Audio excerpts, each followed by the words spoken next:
The Lamy 2000 was first introduced in 1966, and it was drawn up by legendary industrial designer Gerd A. Mueller. It has become synonymous with the Bauhaus style of architecture, and it uses the theories of form follows function with few additional components and virtually no flourishes. In the nearly 60 years that this has been in production, it has had a few special releases in blue and amber to commemorate certain anniversaries, but overall it's mostly only available in the brushed black Makrolon that we see here today, with one notable exception. This is the Lamy 2000 in brushed stainless steel. The bottom finial is flat and it has a polished center piece. The top finial is also flat with a brushed stainless steel finish.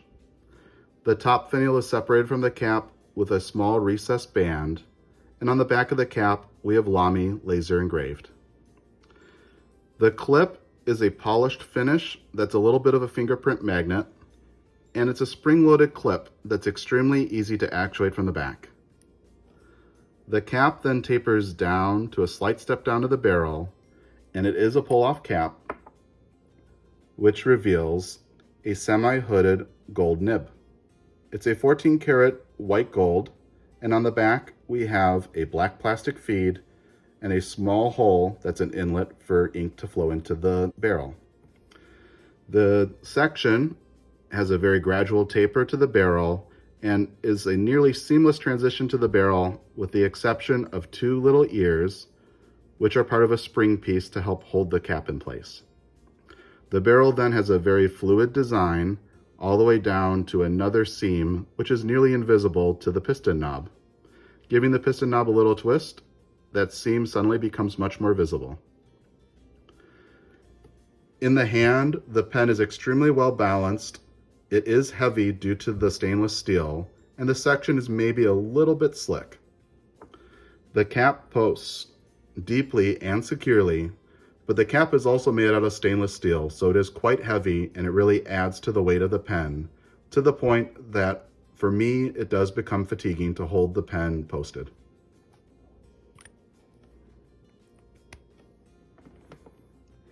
In terms of size comparisons, here's the Lamy 2000 in stainless steel, a typical Pilot G2 rollerball pen, and your standard Sharpie. Before we get into the disassembly of the Lamy 2000 in stainless steel, I wanted to take a moment here to compare it with the standard Makrolon version. You can see the two pens are nearly identical, with the major differences coming in the materials and the finishes of each component. Both pens have a brushed finish that goes the length of the pen. The Makrolon version has a stainless steel brushed clip, whereas the stainless steel version has a polished finish to the clip. The Makrolon version has Lamy engraved on the side of the clip, and the stainless steel version has Lamy laser engraved on the back of the cap. Let's take a look at these pens uncapped. Uncapped, both pens are virtually identical from the section all the way to the tip of the nib, but going back we do see one major difference. The black Makrolon version has an ink window that's nicely integrated into the barrel, and the stainless steel version has no ink window whatsoever. Let's take a look at these pens posted. Both caps post deeply and securely, and the overall length of both pens are identical. Disassembling the Lamy 2000 in stainless steel, you're only going to need a small item to use as a poker. The cap pulls off, and inside we do have a captured cap liner. However, we can't remove it because it's being held in place by the leaf springs that secure the cap to the barrel. So I'm going to leave this one as is. The section unscrews from the barrel. And here we can see another difference from the Makrolon version. On the stainless steel version, the spring that holds the clip in place is actually attached to the barrel. And on the Makrolon version, it's attached to the section. If we want to remove the nib and feed, gently push from the front, and soon the feed will come out of the back. And then we can pull the nib off of the feed, just like that. It's also important to note there's a little O-ring on the back of this feed. That O-ring doesn't act as a seal, but acts as a spacer to help hold the nib and feed in place when the whole thing is assembled. And then to remove the piston unit, we're going to twist the piston knob counterclockwise. And once we get to the bottom, we're going to keep twisting it. You will feel a few clicks, but soon the entire piston knob will come out along with a little key. And then using our poker piece, I can push the piston rod itself out from the back of the barrel. And attached to the piston rod, we have a little collar. But at this point, the pen is fully disassembled. To reassemble, we'll start with the piston and we'll place that into the barrel. It is a good idea to add silicone grease to the threads and the piston head just to help with smooth operation. And then for the knob, we're going to place the key into the head and place that key onto the rod and then turn it in a clockwise direction until you have the knob fully seated on the back of the barrel. At this point, the piston is fully functional. We'll then put our little spring piece on the top of the barrel. We want to make sure that it's seated right into those little grooves. And then we'll reassemble our section. We'll start with the nib and feed. The nib has two little ears that hug the feed. Slide that in place. And then the feed has a groove that runs the length of it on the back, and that lines up with a little rib that's inside the section. Hopefully you can see that okay.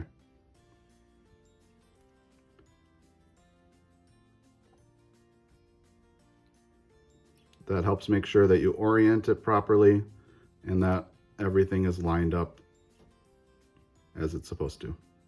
Perfect. Then the section gets screwed onto the barrel. And here we can see a slight design flaw or feature depending on your opinion of the springs.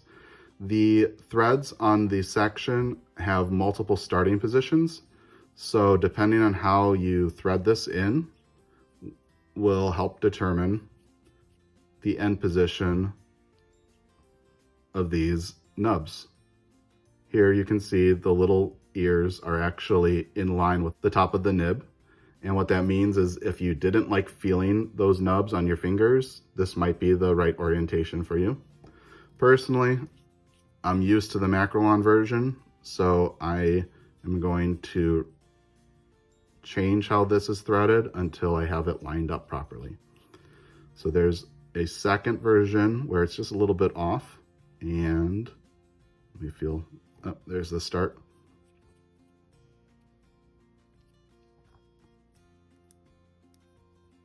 And then we'll put the cap on, and we're ready to ink up. Okay, inking up the Lamy 2000 in stainless steel. Today I selected Lamy Blue Black, which comes in this pretty cool ink bottle that includes a integrated spool of blotting tissue. Unscrew the cap of the bottle. Pull off the cap of the 2000. Extend the piston rod all the way down. Submerge the nib into ink.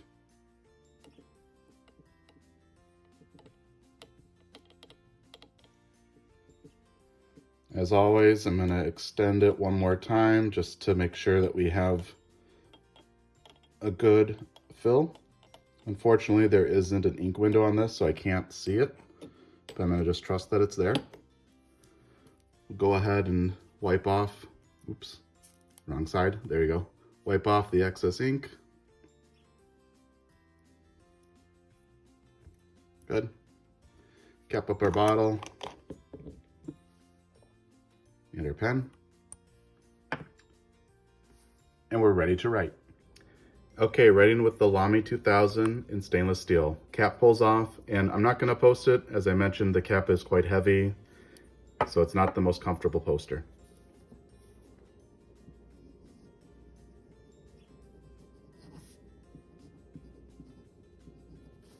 Our nib is a 14 karat gold extra fine.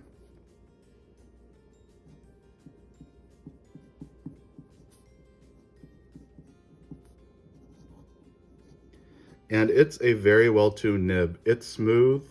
It has a little bit of an architect style grind, which I show in my nib tuning video, and I'll link that in this video as well. One thing I did note when I got this pen is it does write a bit drier than my Makrolon version. And I have heard other people say that Lamy 2000 nibs, especially their extra fines, tend to not be the most consistent from one unit to the next. So I am seeing that to some degree. Here, I'll show you that right now. This is the Makrolon. You can see it's a decent amount wetter as well as thicker.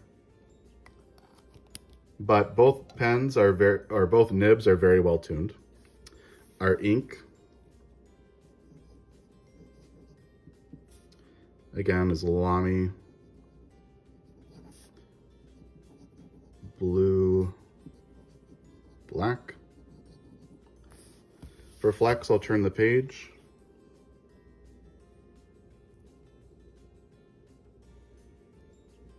No real flex to be had here. It is a semi-hooded nib, so that's to be expected, but you do push out a little bit of extra ink. And for reverse writing, it's scratchy. The feed kind of ran dry towards the end of it. I do find that the Makrolon version reverse writes a little bit better, but both of them are extremely scratchy, so not my favorite pens to reverse write with. So what do I think of the Lamy 2000 in brushed stainless steel? I think it's a very striking pen. I love the streamlined look of this pen, especially uncapped. I do wish that it had an ink window, but that would kind of break up the overall design aesthetic of this pen. And the Makrolon version is one of my favorite pens. I benchmark this pen against many other pens that I own. The piston unit especially, it's very smooth and easy to disassemble without any tools, and much of that is carried on to this stainless steel version. The pen is reliable, it's comfortable in the hand, provided that you don't post it, again, because the cap is so heavy, and I guess that will bring us into areas where this pen could be improved. I do feel like the material selection was a little bit off in using stainless steel. Maybe it's the year that they did this, that the stainless steel was a trendy thing to do, but the Mahjong TI 500 that I recently reviewed, this one is very similar, takes a lot of design inspiration from the Lamy 2000. And this one was made with a titanium alloy, which, you know, has a fairly similar finish, but it's dramatically lighter than the stainless steel version of this pen. The stainless steel does feel nice. It feels like you have, you know, a very premium product in your hand, which you do at this price point. Besides that, I guess when I look at the Makrolon version and what I wish Lamy would have done, I wish that they wouldn't have gone to the extreme of changing all of the materials and the finishes of each component. I wish they would have maybe done something similar to what Jinhao did recently with the Jinhao 80, where they took the Makrolon version and varied the trim color as well as the body colors. I think that would have been a nicer move for Lamy. But besides that, it is a very comfortable pen, a reliable pen to write with, provided, again, that you don't post it. And it retains many of the great attributes that we see in the classic Makrolon version of the Lamy 2000. And with that being said, I just want to say,